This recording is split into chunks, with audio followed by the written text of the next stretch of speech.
I think it would impact different parts of the base differently, says William Gale, chairman of the Brookings Institute's Economic Studies and who served as an economic advisor to President George H.W. Bush.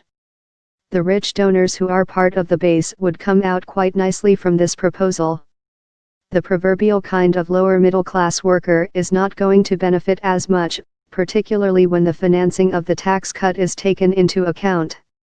Called the Tax Cuts and Jobs Act, the tax proposal would reduce the number of tax brackets from 7 to 5, immediately cut the corporate tax rate to 20% and nearly double the standard deduction for individuals and married couples in exchange for limiting or eliminating several popular deductions.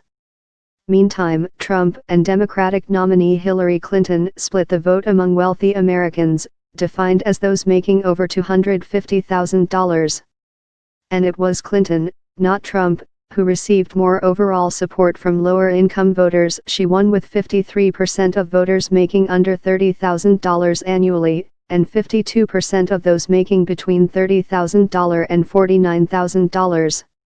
If you start with Silver's data and assume the median household income of a Trump supporter is about $72,000, then those voters would get a tax cut from the Republican tax plan.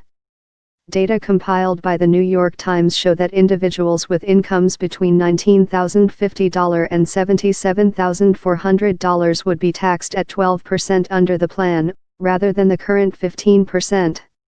Those Americans would also likely benefit from the expanded standard deduction and the increase in child tax credits, according to Nicole Kading, an economist with the Center for State Tax Policy at the Tax Foundation.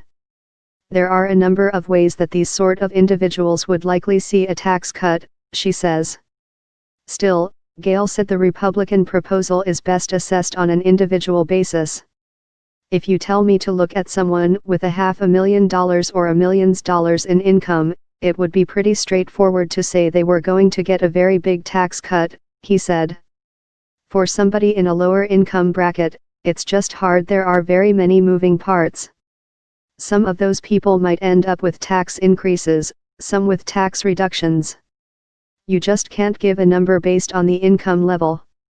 The Tax Foundation has provided hypotheticals about how families of different incomes would fare under the current plan.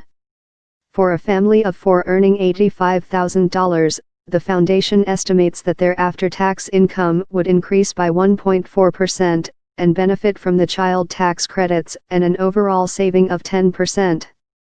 This seems aligned with the assessment provided by Doug Hall, the Director of Economic and Fiscal Policy at the Economic Progress Institute.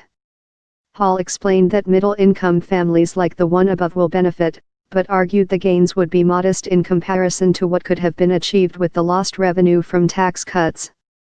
Indeed, Gale warned that there's good cause for less wealthy Americans to be alarmed about the Republican plan.